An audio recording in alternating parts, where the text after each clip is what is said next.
നമ്മളിങ്ങനെ കൊച്ചിയിലൂടെ സഞ്ചരിക്കുമ്പോൾ തേവരയിലെ അംഗനവാടിയിൽ വന്നപ്പോഴാണ് ഇവരൊരു കാര്യം പറഞ്ഞത്. മിക്ക അംഗനവാടികളിലും മറ്റ് സംസ്ഥാനങ്ങളിൽ നിന്നുള്ള കുട്ടികളുണ്ട്. അവർക്ക് കാര്യമായിട്ട് ഹിന്ദിയാണല്ലോ സംസാരിക്കാൻ അറിയാം. അപ്പോൾ നമ്മുടെ ടീച്ചർമാർ ഹിന്ദിയൊക്കെ പഠിച്ചു തുടങ്ങിയിട്ടുണ്ട് അല്ലേ? അതെ അതെ. എന്ന് വെച്ചാൽ നമ്മുടെ കൊച്ചി കോർപ്പറേഷനിലൊരു പ്രത്യേകതയുണ്ട്.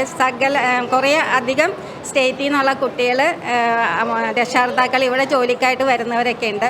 അപ്പോൾ അവരുടെ കുട്ടികളും കൂടി നമ്മുടെ അംഗൻവാടിയിലുണ്ട്. അപ്പം മലയാളം സംസാരിക്കുന്നവരാണെങ്കിലും കുട്ടികളോട് സംസാരിക്കുന്നതിന് വേണ്ടി ടീച്ചർമാർ സ്വന്തമായിട്ട് എന്താ പറയുക, യൂട്യൂബും ഒക്കെ നോക്കി ഹിന്ദി പഠിച്ച് സംസാരിക്കുകയാണ് ഇപ്പം.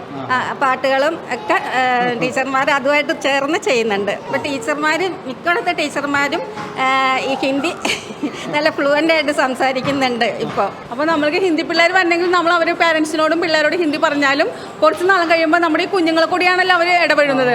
അപ്പോൾ ഓൾറെഡി അവർ പെട്ടെന്ന് തന്നെ മലയാളം പഠിച്ച് വരുന്നുണ്ട്. അപ്പോൾ അവർ മലയാളത്തിൽ തന്നെ നമ്മൾ ഹിന്ദി പറഞ്ഞാലും അവർ ആൻസർ നമുക്ക് മലയാളത്തിൽ തരുന്നുണ്ട്.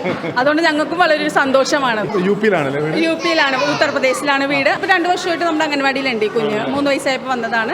മച്ചിലി ജൽക്കി റാണി ഹേ,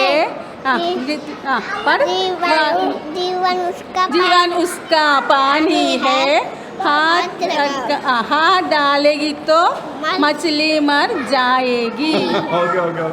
അപ്പോൾ അങ്ങനെ നമ്മുടെ ടീച്ചർമാർ ഹിന്ദി അറിയുന്ന ആളുകളുണ്ട്. പക്ഷേ ഹിന്ദി അറിയാത്ത ആളുകൾ ഹിന്ദി പഠിക്കുകയും ഹിന്ദി പാട്ടുകൾ പഠിക്കുകയും കുട്ടികൾക്ക് പറഞ്ഞു കൊടുക്കുകയും ഒക്കെ ചെയ്യുന്നുണ്ട്. അങ്ങനെ ഒരു മാറ്റം കൂടി നമ്മുടെ അംഗനവാടികളിൽ ഇപ്പോഴുണ്ട് എന്നുള്ളതാണ്.